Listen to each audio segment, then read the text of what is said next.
O mundo inteiro te ensinou uma mentira sobre dinheiro. Disseram que quanto mais você tem, mais feliz será. Que riqueza é sinônimo de sucesso. Que quem morre com mais brinquedos vence. A sociedade moderna te convenceu de que o dinheiro é o objetivo final da vida. Mas e se eu te dissesse que os filósofos mais sábios da história antiga descobriram verdades completamente diferentes sobre dinheiro? Verdades que a indústria financeira não quer que você saiba. Verdades que podem transformar completamente sua relação com riqueza. Sêneca, um dos homens mais ricos de toda Roma, cuja fortuna equivaleria a bilhões de dólares hoje, escreveu: "Não é o homem que tem pouco, mas o homem que deseja mais, que é pobre." Ele não era um monge pregando pobreza. Era alguém que experimentou ambos os lados, pobreza e riqueza extrema, e descobriu verdades que transcendem ambos. Os estoicos não eram teóricos falando sobre dinheiro de forma abstrata. Marco Aurélio controlava o tesouro do maior império do mundo. Sêneca administrava fortunas inimagináveis. Epicteto começou sem nada e construiu riqueza através da sabedoria. Eles entendiam dinheiro não apenas como números, mas como um teste profundo de caráter humano. Pense em um espelho. Ele não cria nada, apenas reflete o que está diante dele. O dinheiro funciona exatamente assim. Ele não te transforma em algo que você não é. Ele apenas amplifica quem você já é por dentro. Se você é generoso, o dinheiro te torna mais generoso. Se você é mesquinho, o dinheiro te torna mais mesquinho. Esse é o segredo estoico. Dinheiro é neutro. Não é bom nem mal. É apenas uma ferramenta que revela sua verdadeira natureza. A maioria das pessoas vive numa ilusão sobre dinheiro. Acreditam que ele resolverá seus problemas internos, que quando tiverem mais, se sentirão completos, que a próxima conquista financeira finalmente trará paz. Mas os estoicos descobriram uma verdade brutal. Se você é infeliz com pouco, será infeliz com muito. Porque felicidade não é um problema financeiro. É um problema filosófico. Quando você entende as verdades profundas que governam a relação entre dinheiro e significado, algo extraordinário acontece. Você para de ser escravo do dinheiro e ele se torna seu servo, não por magia, mas por uma mudança radical na forma como você pensa, decide e vive. Hoje vou compartilhar com você 10 verdades estoicas sobre dinheiro que ninguém te ensinou. Estas não são dicas de investimento comuns. São princípios profundos testados por milhares de anos que transformaram escravos em homens livres e imperadores em sábios. Cada verdade vai desafiar tudo o que você pensa sobre riqueza e te mostrar o caminho que os antigos mestres já conheciam. Antes de mergulharmos nessa sabedoria que pode transformar sua vida financeira para sempre, preciso que você faça algo. Aperte o botão de curtir agora mesmo. Isso me diz que você está pronto para ver dinheiro de uma forma completamente nova. Se isso faz sentido para você, digite nos comentários para ancorar no seu coração: "Eu entendo dinheiro com sabedoria estoica." Compartilhe este vídeo com alguém que precisa ouvir essa mensagem. Inscreva-se neste canal, porque estamos apenas começando essa jornada juntos. E, por favor, não pule nenhuma parte deste vídeo. Número 1. Dinheiro é um teste de caráter, não um prêmio. Aqui está a verdade mais desconfortável sobre dinheiro que ninguém quer aceitar. Ele não te torna a melhor pessoa. Ele apenas revela quem você realmente é por baixo das máscaras sociais. Dinheiro é como álcool para o caráter. Amplifica o que já existe. Marco Aurélio, que tinha acesso a todo o tesouro de Roma, escreveu: "A pobreza não diminui ninguém, exceto aos olhos daqueles que medem valor por posses." Ele governava o império mais rico do mundo, mas entendia que riqueza material não tinha relação com riqueza de caráter. Pense nas pessoas que ganham na loteria. Estudos mostram que 70% delas perdem tudo em poucos anos. Por quê? Porque receberam dinheiro sem desenvolver o caráter para sustentá-lo. O dinheiro apenas amplificou suas fraquezas: impulsividade, falta de disciplina, incapacidade de dizer não. Agora pense em empreendedores que perdem tudo e reconstroem impérios ainda maiores. O dinheiro foi embora, mas o caráter permaneceu, e o caráter foi o que reconstruiu a fortuna. A verdade é que dinheiro não corrompe pessoas boas. Ele apenas revela pessoas que já eram corruptas, mas não tinham recursos para demonstrar. Da mesma forma, dinheiro não torna ninguém generoso, apenas permite que pessoas generosas pratiquem generosidade em maior escala.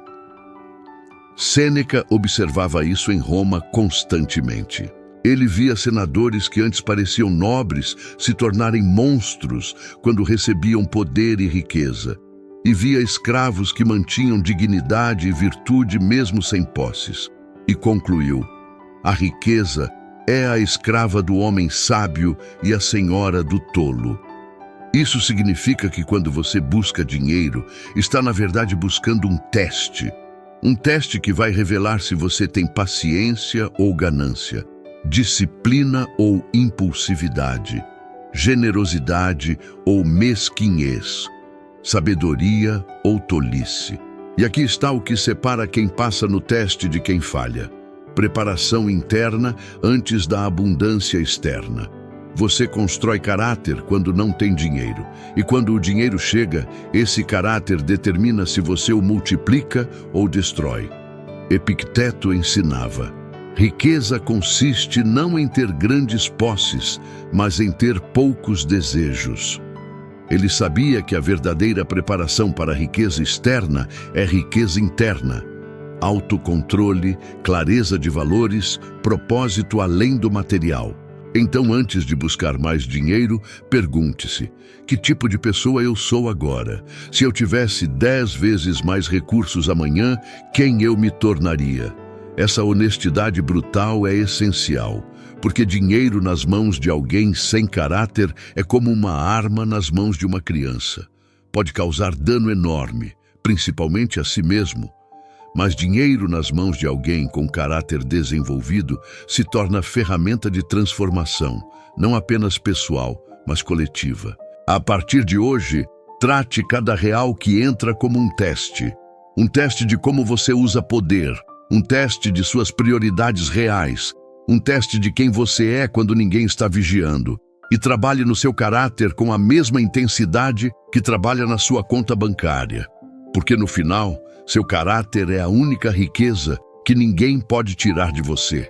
Deixe isso penetrar em sua alma. Escreva nos comentários se ressoar: dinheiro revela meu caráter. Número 2. Quanto menos você precisa, mais você tem. Isso vai soar paradoxal, mas é uma das verdades mais libertadoras sobre dinheiro. O verdadeiro poder financeiro não está em quanto você ganha, mas em quão pouco você precisa para ser feliz. Quanto menor sua dependência de coisas externas, maior sua liberdade real. Epicteto, que viveu como escravo sem possuir nada, ensinou: a liberdade não é conquistada satisfazendo desejos, mas eliminando-os. Ele tinha zero controle sobre suas circunstâncias externas, mas total controle sobre suas necessidades internas. E essa inversão o tornou mais livre que a maioria dos homens ricos de sua época. A sociedade moderna opera no oposto. Quanto mais você ganha, mais precisa gastar. Aumenta o salário, aumenta o padrão de vida. Dobra a renda, dobra os gastos. E você fica preso numa esteira onde nunca tem o suficiente, não importa quanto ganhe. Pense em alguém que ganha 5.000 reais e gasta 5.000 reais. Essa pessoa está presa. Qualquer oscilação causa crise. Qualquer imprevisto vira desastre. Agora pense em alguém que ganha 5.000 dólares, mas aprendeu a viver bem com 3.000 dólares. Essa pessoa tem 2.000 dólares de liberdade todo mês. liberdade para investir, para arriscar, para escolher. Quem você acha que dorme melhor? Quem tem mais poder de negociação? Quem pode tomar decisões baseadas em valores, não em desespero? Marco Aurélio tinha acesso a todos os luxos do Império Romano. Poderia ter palácios em cada cidade, banquetes diários, entretenimento constante, mas ele escolhia viver com simplicidade radical. E escrevia: muito pouco é necessário para se ter uma vida feliz. Está tudo dentro de você, na sua forma de pensar. Isso não era filosofia abstrata, era estratégia de liberdade, porque quanto menos ele precisava externamente, menos vulnerável estava às circunstâncias externas, menos manipulável, menos controlável. Sêneca praticava algo revolucionário. Regularmente, ele escolhia viver alguns dias como se fosse pobre. Comia alimentos simples, vestia roupas básicas, dormia sem luxo. E então se perguntava: é disso que eu tinha tanto medo? E descobria que não, que podia ser feliz com muito menos. E essa descoberta era libertadora, porque significava que perder sua fortuna não significaria perder sua felicidade. Ele não era refém do próprio dinheiro. A verdade é que cada objeto que você precisa ter é uma corrente. Cada padrão de vida que você estabelece como mínimo é uma prisão. E quanto mais correntes você cria, menos livre você é, mesmo que seja rico. Mas quando você aprende a ser feliz com simplicidade, algo mágico acontece financeiramente. Primeiro, você acumula mais rápido porque a diferença entre ganho e gasto aumenta. Segundo, você investe melhor porque não está desesperado por retorno imediato. Terceiro, você negocia melhor porque pode dizer não. E mais importante, você nunca sente que não tem o suficiente porque o suficiente é alcançável. Imagine duas pessoas com o mesmo patrimônio de R$100.000. A primeira precisa de R$10.000 por mês para manter seu padrão. Ela tem 10 meses de liberdade. A segunda aprendeu a viver bem com R$3.000. Ela tem quase 3 anos de liberdade. Mesmos recursos, liberdades completamente diferentes. O mercado quer que você acredite que precisa de mais. Cada anúncio, cada postagem, cada vitrine está projetada para criar um vazio artificial. Mas os estoicos sabiam: você pode fechar essa torneira de desejos, pode aprender a querer o que já tem. A partir de hoje, pratique isso. Antes de cada compra, pergunte: isso adiciona valor real à minha vida ou apenas complexidade? A cada mês, experimente viver com 10% menos. Não como punição, mas como treino de liberdade. Porque no final, o homem mais rico não é aquele que tem mais, mas aquele que precisa de menos. Comente se essa verdade te libertou. Quanto menos preciso, mais livre sou.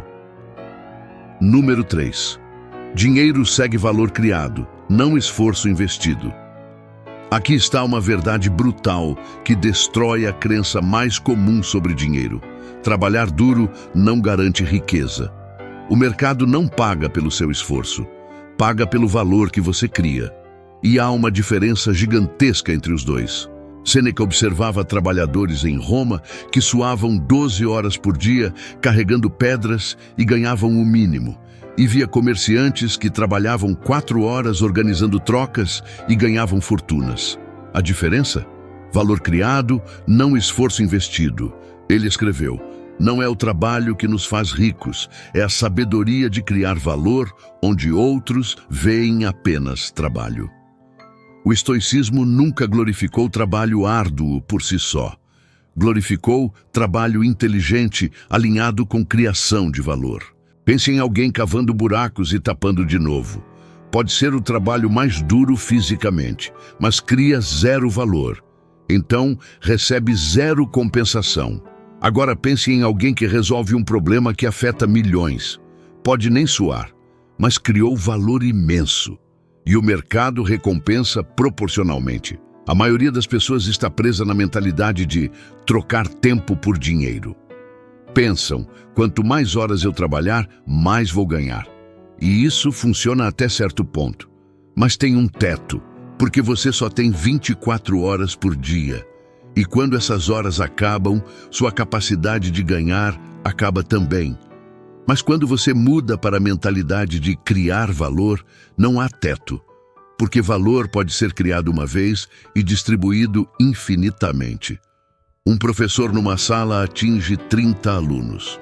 O mesmo professor, criando um curso online, atinge 30 mil. Mesmo esforço, valor multiplicado. Marco Aurélio entendia isso governando.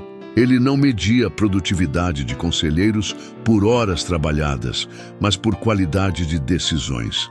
Uma decisão sábia podia valer mais que meses de trabalho duro em decisões medíocres.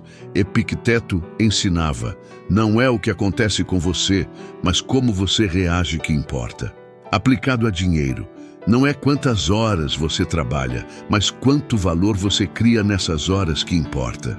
Então, como você cria mais valor? Primeiro, resolvendo problemas reais que pessoas reais têm. Quanto maior o problema, maior o valor da solução. Quanto mais pessoas afetadas, maior o valor multiplicado. Segundo, desenvolvendo habilidades raras e valiosas. Qualquer um pode fazer trabalho genérico, mas quanto mais específica e valiosa sua habilidade, mais o mercado paga. Terceiro, criando sistemas que funcionam sem você. Um produto, um processo, uma metodologia que pode escalar além do seu tempo pessoal. Veja a diferença. Um médico troca tempo por dinheiro, atende paciente por paciente. Se para, o dinheiro para. Mas se esse médico cria um protocolo inovador que outros médicos usam, criou valor que escala. Mesmo esforço inicial, impacto multiplicado. A armadilha é que nossa cultura glorifica trabalho duro como virtude máxima.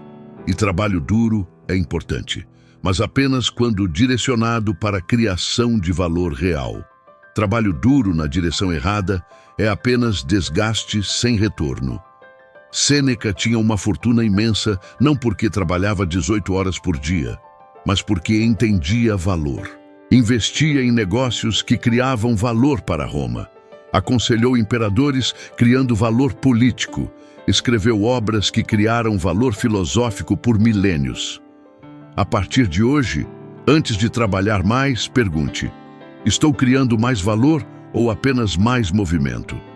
Se a resposta é apenas movimento, pare. Redirecione. Encontre onde seu esforço pode gerar valor real. Porque no final, o mercado é um sistema de troca de valor. E quanto mais valor você consistentemente cria e entrega, mais o dinheiro naturalmente flui em sua direção.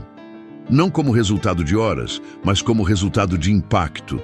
Escreva nos comentários: eu crio valor, não apenas movimento. Número 4. A riqueza real é invisível. Nada destrói mais a verdadeira riqueza do que a necessidade de exibi-la. Vivemos em uma era onde pessoas medem valor pelo que ostentam, não pelo que possuem de verdade. E essa inversão cria uma ilusão coletiva, onde os que parecem ricos frequentemente estão quebrados, e os verdadeiramente ricos permanecem invisíveis. Marco Aurélio era o homem mais rico do mundo conhecido. Controlava o tesouro de todo o Império Romano. E mesmo assim, vestia-se com simplicidade, comia refeições modestas, evitava a ostentação.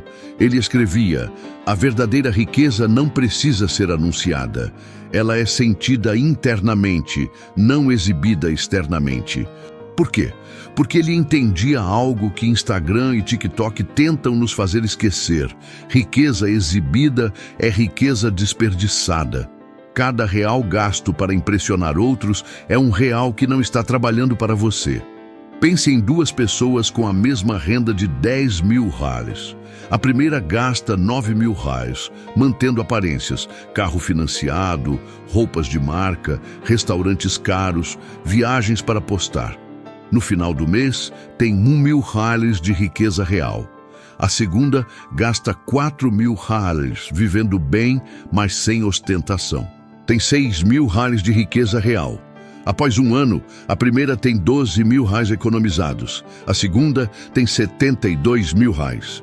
Mesma renda, destinos financeiros completamente opostos. A diferença? Uma está comprando aparência, a outra está construindo riqueza. Sêneca observava isso em Roma e via um padrão claro. Os que mais ostentavam frequentemente tinham menos, porque gastavam recursos tentando parecer ricos em vez de se tornar ricos. E os verdadeiramente ricos, aqueles com patrimônio sólido, não sentiam necessidade de provar nada. Ele escreveu: riqueza é aquilo que sobra quando você para de tentar impressionar os outros. E essa é uma verdade matemática, porque impressionar outros é um poço sem fundo. Sempre haverá alguém com mais, sempre haverá um novo padrão a alcançar. É uma corrida sem linha de chegada. Mas há algo ainda mais profundo aqui. Quando você exibe riqueza, você atrai dois tipos de energia destrutiva. Primeiro, inveja de quem não tem. Segundo, expectativas de quem quer tirar de você. Cada ostentação é um convite para que outros projetem suas frustrações, cobranças e julgamentos sobre sua vida. Epicteto ensinava: se você quer ser rico, não adicione às suas posses, mas subtraia de seus desejos. E isso inclui subtrair o desejo de ser visto como rico. A verdadeira riqueza é silenciosa por razões práticas também. Quanto menos as pessoas sabem sobre suas finanças, menos vulnerável você está. Menos pedidos recebe, menos expectativas carrega, menos comparações enfrenta. Pense nos bilionários que você conhece de nome.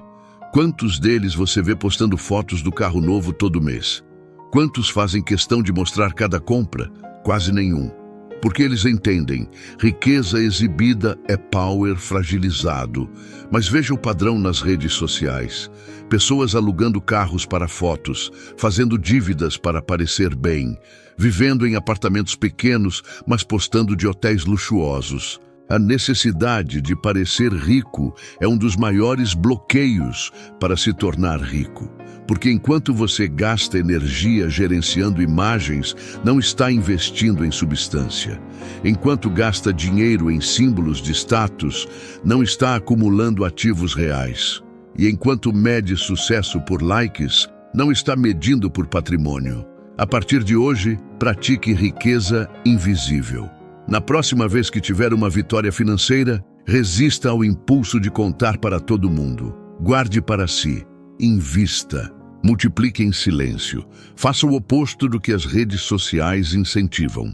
Vista-se simples. Dirija o básico. Viva abaixo das suas possibilidades. E observe como sua riqueza real cresce, enquanto sua aparência permanece modesta. Porque no final, a riqueza que precisa de aplausos é dependente. A riqueza que cresce em silêncio é soberana. Comente se essa verdade te tocou. Minha riqueza é invisível e sólida. Número 5. Perder dinheiro pode ser ganhar sabedoria. Aqui está uma verdade que contraria completamente a mentalidade moderna. Às vezes, perder dinheiro é o melhor investimento que você pode fazer. Não propositalmente, mas como consequência de arriscar, de aprender, de testar limites. Porque o que você aprende perdendo vale infinitamente mais que o dinheiro perdido. Sêneca perdeu fortunas múltiplas vezes. Foi exilado, teve propriedades confiscadas, enfrentou crises econômicas. E cada vez reconstruiu. E cada vez que reconstruiu, voltou mais sábio, mais forte, mais preparado. Ele escreveu: aquele que nunca cometeu erro, nunca tentou nada novo. Ele entendia que erro com dinheiro, quando sobrevivido, é educação que nenhuma escola pode oferecer.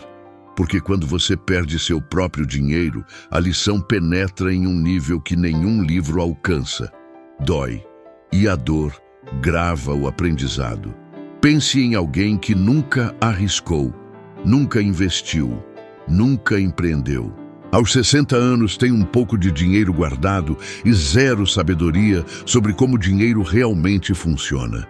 Agora pense em alguém que arriscou, perdeu, aprendeu, reconstruiu. Essa pessoa pode ter o mesmo patrimônio final, mas tem algo que a primeira nunca terá: experiência de batalha.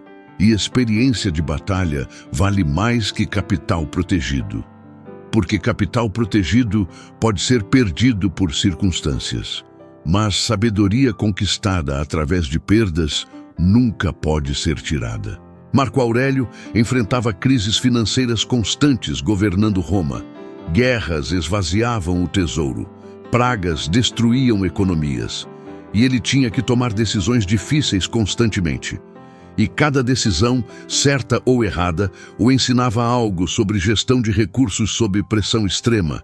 Ele escreveu: "O impedimento à ação avança a ação. O que fica no caminho se torna o caminho." Aplicado a dinheiro, o prejuízo não bloqueia o progresso. Ele é o progresso quando você aprende com ele. Epicteto ensinava seus alunos através de exercícios práticos. Ele os fazia perder coisas intencionalmente para aprender desapego, enfrentar privação para aprender resiliência, porque ele sabia que proteção excessiva cria fragilidade, mas desafio calculado cria força. Agora, não estou dizendo para jogar dinheiro fora. Estou dizendo que quando você perde, e você vai perder em algum momento, há duas escolhas: ficar na amargura ou extrair a lição. A maioria fica na amargura. Eu perdi tudo. Fui enganado. O sistema é injusto. E permanecem ali, paralisados, sem crescer. Mas os estoicos faziam diferente. Eles perguntavam: o que essa perda me ensina? Que decisão ruim levou a isso? Que sinal eu ignorei? Que parte de mim precisa se fortalecer? E então, usavam a dor da perda como combustível para crescimento. Cada erro financeiro virava um capítulo do manual pessoal de nunca mais. Cada prejuízo virava uma cicatriz que os tornava mais sábios. Sêneca tinha um exercício poderoso. Ele imaginava regularmente perder tudo, não como pessimismo, mas como preparação mental. E então se perguntava: se eu perdesse tudo amanhã, o que eu faria? Como reconstruiria? E ao visualizar isso, descobria que sobreviveria, que tinha dentro de si os recursos para recomeçar.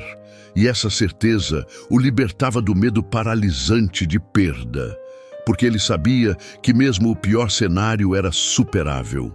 A verdade é que todo grande construtor de riqueza tem histórias de perdas. Warren Buffett perdeu bilhões em investimentos ruins. Todo empreendedor de sucesso tem negócios que falharam. A diferença entre eles e os que desistem: eles trataram prejuízo como mensalidade da universidade da vida real. A partir de hoje, mude como você vê perdas financeiras. Não como fim, mas como feedback. Não como fracasso, mas como dado. Cada real perdido te ensinou algo sobre risco, sobre timing, sobre julgamento, sobre caráter. E se você aplicar essa lição, o próximo investimento será mais sábio, a próxima decisão mais calibrada. E, eventualmente, a sabedoria acumulada através das perdas gera ganhos que compensam tudo, porque no final você pode perder dinheiro e recuperar. Mas se você ganha sabedoria no processo, você nunca realmente perdeu. Escreva nos comentários: minhas perdas me ensinaram sabedoria. Número 6. Quem controla desejos, controla fortuna. Isso vai contra tudo que a cultura de consumo ensina, mas é uma das verdades mais poderosas sobre riqueza. O maior perigo para sua fortuna não está fora de você. Está dentro. São seus próprios desejos descontrolados que drenam recursos mais rápido que qualquer crise externa. Marco Aurélio, com acesso a tudo que existia no mundo romano, escreveu: lembre-se, muito pouco é necessário para se ter uma vida feliz. Está tudo dentro de você, na sua forma de pensar. Ele podia ter qualquer luxo, qualquer prazer, qualquer extravagância, mas escolhia a disciplina interna sobre gratificação externa. Por quê? Porque entendia uma matemática simples e brutal. Cada desejo que você alimenta cria um vazamento financeiro. E quanto mais desejos você tem, mais vazamentos precisa tampar. Eventualmente, não importa quanto você ganha, nunca é suficiente porque os vazamentos crescem junto com a renda. Pense em alguém que ganha 3 lares, 000, e vive insatisfeito porque não tem o suficiente. Essa pessoa consegue um aumento para 10 mil reais. O que acontece? No primeiro mês, sente alívio. No segundo, começa a desejar coisas que 10 mil reais permitem. No sexto mês, está igualmente insatisfeita, mas agora precisa de 20 mil reais. Esse é o ciclo hedônico. Você satisfaz um desejo e imediatamente outro surge. Como alimentar um monstro que só cresce. Quanto mais você alimenta, mais faminto ele fica. Sêneca observava senadores romanos vivendo assim. Tinham palácios, mas queriam maiores. Tinham escravos, mas queriam mais. Tinham poder, mas queriam mais ainda. E no meio de toda essa abundância externa, viviam em miséria interna, sempre insatisfeitos, sempre ansiosos, sempre em falta. E então Sêneca praticava o oposto. Periodicamente ele escolhia viver como pobre, comia pão e água, dormia no chão, vestia trapos, não como punição, mas como treino. Treino para lembrar que ele não precisava de muito para sobreviver, para ser feliz. E esse treino tinha um efeito mágico. Quando voltava ao conforto normal, sentia gratidão intensa, apreciava o que tinha e, mais importante, não sentia urgência de ter mais. Epicteto foi ainda mais radical. Ele ensinava: riqueza consiste não em ter grandes posses, mas em ter poucos desejos. Um homem com milhões, mas infinitos desejos, é pobre. Um homem com pouco, mas desejos controlados, é rico. A verdadeira riqueza não é medida pelo tamanho da sua conta bancária. É medida pela distância entre o que você tem e o que você deseja. Quanto menor essa distância, mais rico você é. E você pode diminuir essa distância de 2 formas, ganhando mais ou desejando menos. A maioria foca apenas em ganhar mais, e nisso está a armadilha. Porque desejos crescem mais rápido que renda. Você sempre estará perseguindo, nunca alcançando. Mas quando você aprende a controlar desejos, algo poderoso acontece financeiramente. Primeiro, você acumula mais rápido, porque não está sangrando recursos em consumo impulsivo. Segundo, você investe melhor porque não precisa de retornos rápidos para financiar um estilo de vida insustentável. Terceiro, e mais importante, você experimenta riqueza verdadeira agora, não numa promessa futura, porque você já tem o suficiente. A indústria do consumo investe bilhões para criar desejos artificiais em você. Cada anúncio é projetado para fazer você sentir que falta algo, que você precisa daquele carro, daquele relógio, daquela viagem para ser completo. Mas os estoicos sabiam: você já é completo. Os desejos são apenas camadas de ilusão construídas sobre essa completude natural. A partir de hoje, observe seus desejos. Antes de cada compra, pergunte: isso é necessidade real ou desejo criado externamente? Pratique viver com menos voluntariamente. Não como privação, mas como experimento. Descubra que você pode ser feliz com uma fração do que imaginava precisar. E observe como essa descoberta te liberta financeiramente. Porque no final, quem controla seus desejos, controla seu dinheiro. E quem controla seu dinheiro, controla uma parte fundamental da própria liberdade. Comente: eu controlo desejos e construo fortuna. Número 7. Dinheiro amplifica quem você já é. Esta é talvez a verdade mais importante e ignorada sobre dinheiro. Ele não te transforma, ele te revela. Funciona como um amplificador. Aumenta o volume do que já existe dentro de você. Se você é ansioso, o dinheiro te torna mais ansioso. Se você é generoso, te torna mais generoso. Se você é sábio, te torna mais sábio. Se você é tolo, te torna mais tolo. Sêneca observava isso constantemente em Roma.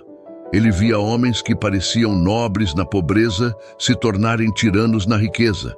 E via outros que mantinham caráter independentemente da fortuna. A diferença? O dinheiro apenas revelou quem eles sempre foram por baixo das máscaras sociais. Ele escreveu: o dinheiro nunca fez alguém generoso. Apenas permitiu que pessoas generosas praticassem generosidade em maior escala. E o oposto também era verdade. Dinheiro nunca fez alguém ganancioso, apenas deu a gananciosos recursos para expressar ganância mais abertamente. Pense em celebridades que tinham tudo e se destruíram. Dinheiro amplificou vícios, inseguranças, fraquezas que já existiam. Pense em filantriopos que usam fortunas para transformar o mundo. Dinheiro amplificou valores, propósitos, virtudes que já carregavam. A diferença não estava no dinheiro. Estava no caráter que o dinheiro encontrou quando chegou. Marco Aurélio herdou o império mais rico do mundo aos 40 anos e continuou sendo a mesma pessoa disciplinada, filosófica, comedida que era antes. Por quê? Porque ele já havia construído caráter sólido antes do poder e da riqueza. Quando eles chegaram, apenas amplificaram o que já existia. Ele escreveu: se não é certo, não faça. Se não é verdade, não diga. E seguiu isso tendo acesso ilimitado a recursos. O dinheiro não corrompeu seu caráter porque já havia caráter estabelecido para amplificar. Epicteto tinha uma forma brutal de testar isso com seus alunos. Ele dizia: se você quer saber quem alguém realmente é, não olhe o que faz na pobreza. Observe o que faria com poder absoluto. Porque o poder, incluindo o poder financeiro, remove máscaras sociais. Quando você não tem dinheiro, é forçado a ser disciplinado. Não pode gastar o que não tem. Mas quando tem, a disciplina precisa ser interna. E se não construiu essa disciplina antes, o dinheiro vai expor essa falta. A verdade inconveniente é que a maioria das pessoas tem problemas que o dinheiro amplificaria, não resolveria. Ansiedade vira paranoia. Insegurança vira ostentação. Vazio vira consumo compulsivo. Falta de propósito vira tédio milionário. Por isso, tantos que ganham fortunas repentinas as perdem rapidamente. Não porque não sabiam investir, porque o dinheiro amplificou impulsividade, falta de disciplina, incapacidade de adiar gratificação que já existiam. Mas há uma notícia boa nessa verdade brutal. Você pode se preparar, pode construir o caráter que quer que o dinheiro amplifique antes de ter muito dinheiro. Como? Pratique generosidade com pouco. Seja honesto quando a mentira seria mais lucrativa. Mantenha disciplina quando ninguém está olhando. Desenvolva propósito além do material. Trabalhe em si mesmo com a mesma intensidade que trabalha na sua renda. Porque quando o dinheiro chegar, e se você está construindo valor, ele vai chegar, você quer que ele amplifique virtudes, não vícios, força, não fraqueza, sabedoria, não tolice. A partir de hoje, trate cada decisão pequena como treino para decisões grandes. Como você usa 100 reais revela como usaria 100.000 reais. Como você trata pessoas quando tem pouco, revela como trataria tendo muito. O dinheiro é como um teste de verdade. Ele não mente sobre quem você é, apenas torna impossível esconder. Então prepare-se, não apenas financeiramente, mas caracterologicamente. Construa a pessoa que você quer que o dinheiro amplifique, porque no final, dinheiro não corrige caráter falho, apenas expõe com clareza brutal. Escreva nos comentários: dinheiro amplifica meu caráter. Número 8. A pressa financeira cria pobreza permanente.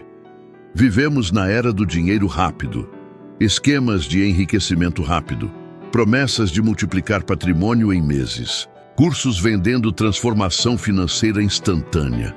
E quanto mais as pessoas buscam riqueza rápida, mais pobres ficam, porque pressa financeira é o caminho mais confiável para a pobreza permanente.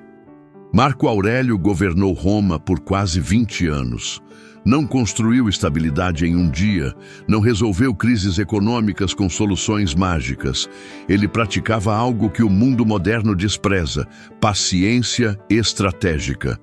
E escrevia: confina-te ao presente, não porque o futuro não importa, mas porque o presente construído com consistência cria o futuro inevitavelmente. Sêneca observava em Roma um padrão claro.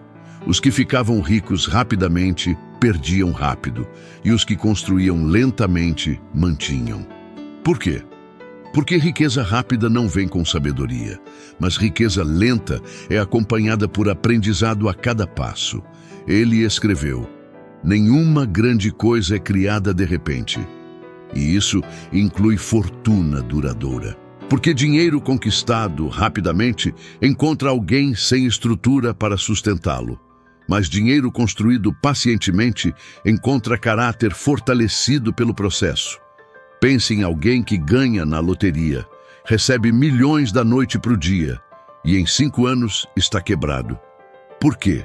Porque o dinheiro chegou rápido demais. Não houve tempo para desenvolver disciplina financeira, compreensão de investimentos, resistência a parasitas sociais. Agora pense em alguém que constrói um negócio por 10 anos. Enfrenta crises, aprende, ajusta, cresce devagar. Quando chega ao primeiro milhão, vem com 10 anos de sabedoria embutida. Essa pessoa sabe proteger, multiplicar, usar bem. A pressa cria vulnerabilidade. Quando você quer dinheiro rápido, aceita riscos irracionais. Entra em esquemas duvidosos. Toma atalhos que comprometem integridade e, eventualmente, paga um preço muito maior que o ganho temporário. Epicteto ensinava: nenhum homem é livre se não é senhor de si mesmo. E pressa é falta de domínio próprio, é deixar a ansiedade guiar decisões, é permitir que medo de ficar para trás te empurre para escolhas ruins. A verdade matemática é esta: juros compostos funcionam, mas exigem tempo. Se você investe $1.000 por mês a 10% ao ano, no primeiro ano tem $12.600. Parece pouco. No quinto ano tem $77.000. No décimo, $204.000. No 20º, $759.000. No 30º, $2.260.000. Mas a maioria das pessoas não tem paciência para ver isso acontecer. No segundo ano, desanimam porque não está crescendo rápido o suficiente. E param. Ou pior, tentam acelerar investindo em algo arriscado e perdem tudo. Os estoicos chamavam isso de preferir o prazer presente à realização futura. É trocar crescimento sólido por excitação temporária. É escolher sentir-se rico hoje em vez de ser rico amanhã. Sêneca praticava algo revolucionário. Ele media sucesso não enquanto tinha hoje, mas enquanto teria em 10 anos se continuasse fazendo o certo. Essa perspectiva temporal muda tudo, porque decisões que parecem lentas no curto prazo revelam-se poderosas no longo. A cultura moderna vende a ilusão oposta. Resultados em 30 dias. Transformação em 90 dias. Mas riqueza verdadeira não se constrói em ciclos de marketing. Constrói-se em ciclos de décadas. E aqui está o paradoxo. Quanto mais você aceita que vai levar tempo, mais rápido você progride. Porque para de desperdiçar energia em atalhos e foca totalmente no caminho real. A partir de hoje, mude sua perspectiva de tempo. Pare de medir progresso em semanas. Comece a medir em anos. Faça escolhas que seu eu de 10 anos no futuro vai agradecer. Invista consistentemente, mesmo quando parece lento. Desenvolva habilidades mesmo sem retorno imediato. Construa relacionamentos mesmo sem uso aparente, porque tudo isso compõe ao longo do tempo. E recuse a tentação do dinheiro rápido. Cada esquema que promete multiplicar rápido é uma armadilha. Cada atalho é um desvio. Cada pressa é um atraso disfarçado. Porque no final, a tartaruga sempre vence a lebre. Não por ser mais talentosa, mas por ser consistente enquanto a lebre se distrai com promessas de velocidade impossível. Comente. Eu construo riqueza com paciência estratégica. Número 9. Generosidade estratégica multiplica riqueza. Aqui está um dos segredos mais contraintuitivos sobre dinheiro que os estoicos compreendiam. Dar de forma inteligente é uma das formas mais poderosas de multiplicar riqueza. Não por magia, não por karma, mas por princípios práticos de como o valor circula e se multiplica no mundo real. Marco Aurélio escreveu: "O que não é bom para a colmeia, não é bom para a abelha." Ele entendia que vivemos num sistema interconectado. Quando você fortalece o sistema ao seu redor, você fortalece sua própria posição dentro dele. Isso não é altruísmo ingênuo, é estratégia inteligente. Porque quando você ajuda pessoas certas a prosperarem, você cria uma rede de valor mútuo que retorna multiplicado. Sêneca era conhecido por sua generosidade calculada. Ele não dava para todos, mas quando identificava alguém com potencial real, investia pesadamente. Tempo, dinheiro, conexões. E muitas dessas pessoas retornavam o valor de formas inesperadas anos depois. Ele escrevia: "Aquele que recebe um benefício com gratidão paga a primeira parcela da dívida." E entendia que generosidade cria vínculos mais fortes que contratos. Cria lealdade que dinheiro não compra. Mas há uma diferença crucial entre generosidade estratégica e desperdício emocional. Generosidade estratégica é dar a quem vai usar bem, a quem vai multiplicar, a quem tem caráter para retribuir de alguma forma. Desperdício emocional é dar para se sentir bem, dar para aplacar culpa, dar para pessoas que vão apenas consumir sem crescer. Pense em duas formas de dar 10.000 reais. Primeira forma, dar para alguém com vício que vai gastar em uma semana e voltar pedindo mais. Segunda forma, dar para alguém disciplinado que vai usar para iniciar um pequeno negócio que pode mudar sua vida. Qual das duas é verdadeira generosidade? A segunda, porque a primeira apenas adia problema. A segunda cria solução. Epicteto ensinava: "Nenhum homem é livre se não é senhor de si mesmo." E isso se aplica também a receber. Dar para quem não é senhor de si mesmo não ajuda, apenas habilita dependência. Mas quando você dá para quem tem estrutura interna, você não está dando, está investindo. E investimento em pessoas certas tem retorno que nenhum ativo financeiro oferece. Pense em Warren Buffett. Ele não ficou bilionário guardando tudo. Ele investiu em pessoas, gerentes, parceiros, empresários. Criou valor para eles, que retornou multiplicado. Pense em qualquer grande líder. Todos investiram em desenvolver outros. E esses outros se tornaram força multiplicadora da sua influência e riqueza. A generosidade estratégica funciona por 3 razões práticas. Primeira, cria reputação. Quando você é conhecido por ajudar quem merece, oportunidades vêm até você. Segunda, cria rede. Cada pessoa que você ajuda genuinamente se torna parte de uma rede de valor mútuo. Terceira, e mais importante, transforma sua relação interna com o dinheiro. Quando você consegue dar com alegria, prova a si mesmo que opera a partir de abundância, não escassez. E essa mentalidade interna atrai mais oportunidades. Mas cuidado com a armadilha. Generosidade não é dar até ficar vazio, é dar a partir da abundância. Se você mal consegue pagar contas, dar não é estratégico, é irresponsável. Primeiro construa base sólida, depois compartilhe a partir do excedente. Sêneca tinha um princípio claro. Primeiro cuide da sua casa, depois do seu bairro, depois da sua cidade. Ele não dava tudo indiscriminadamente. Dava com inteligência, com filtros, com estratégia. A partir de hoje, pratique isso. Identifique uma pessoa ao seu redor com potencial real, mas recursos limitados. Alguém com caráter, disciplina, vontade de crescer e encontre uma forma de agregar valor genuíno. Pode ser conhecimento, pode ser conexão, pode ser recurso material. Faça sem esperar retorno imediato, mas observe como, ao longo do tempo, essas sementes germinam de formas inesperadas. E recuse dar para quem apenas consome sem crescer. Isso não é crueldade, é sabedoria. Porque verdadeira generosidade constrói, não apenas alivia temporariamente. No final, generosidade estratégica não é sobre ser bonzinho. É sobre entender que valor criado para outros circula e retorna multiplicado. E quanto mais você pratica isso com inteligência, mais o sistema trabalha a seu favor. Escreva nos comentários: minha generosidade é estratégica e multiplica.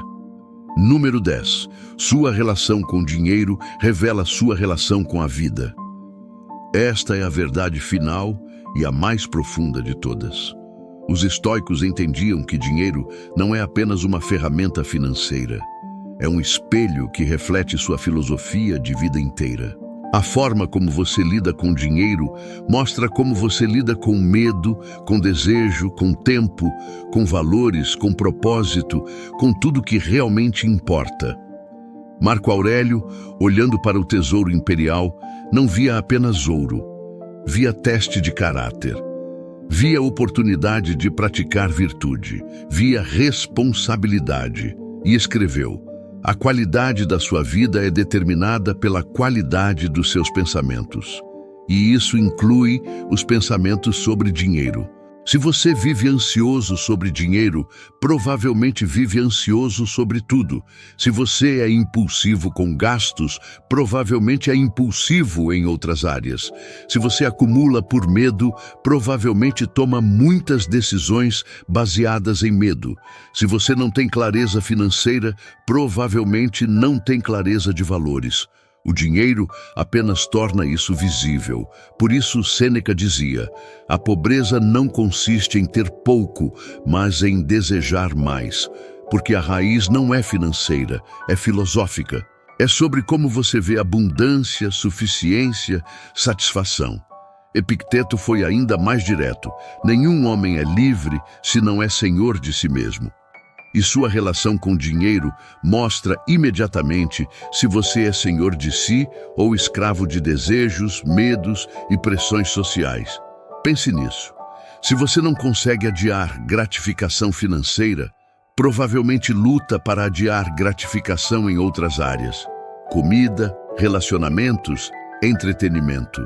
Se você precisa de validação externa através de símbolos de status, provavelmente precisa de validação em outras áreas também.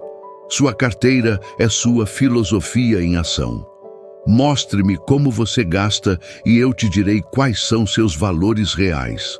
Não os declarados, os reais. Marco Aurélio tinha um exercício mental poderoso. Ele periodicamente olhava suas posses e perguntava: se eu perdesse tudo isso amanhã, quem eu seria? E trabalhava para garantir que a resposta fosse a mesma: eu seria eu, porque minha essência não depende de posses. Esse é o teste final. Dinheiro deveria ser extensão de quem você é, não definição. Deveria ser ferramenta, não identidade. Quando sua relação com dinheiro é saudável, várias coisas são verdade simultaneamente. Você trabalha para ganhar mais, mas não precisa de mais para ser feliz. Você valoriza riqueza, mas não teme pobreza. Você planeja o futuro, mas vive o presente. Você é disciplinado, mas não ansioso. Você é generoso, mas não ingênuo. Essa é a integração estoica. Não é renúncia ao material, não é acumulação neurótica.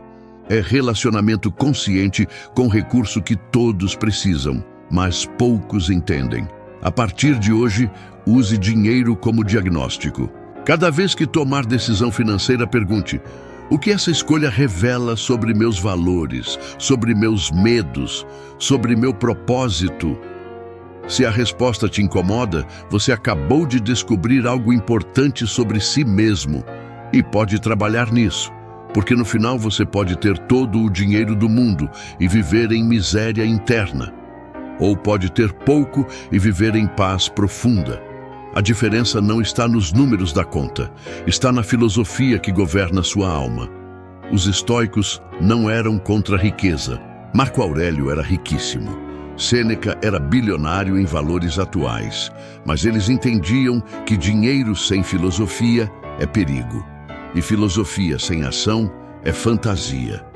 A verdadeira riqueza acontece quando você constrói patrimônio externo com sabedoria interna. Quando você tem recursos financeiros e clareza de valores. Quando você pode comprar o que quiser, mas não precisa de nada para ser completo. Esse é o objetivo. Não apenas ficar rico, mas ser sábio com riqueza. E essa sabedoria começa agora, com pouco ou com muito, não importa. Começa quando você decide tratar cada real como voto sobre que tipo de vida quer construir. Escreva nos comentários para selar essa jornada.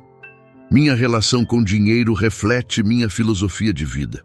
Os antigos estoicos não tinham planejadores financeiros, consultores de investimento ou aplicativos de controle de gastos, mas entendiam sobre dinheiro algo que a maioria das pessoas modernas ainda não compreendeu. Dinheiro é consequência de quem você é, não causa de quem você se torna. Quando você integra essas 10 verdades à sua vida, dinheiro como teste de caráter,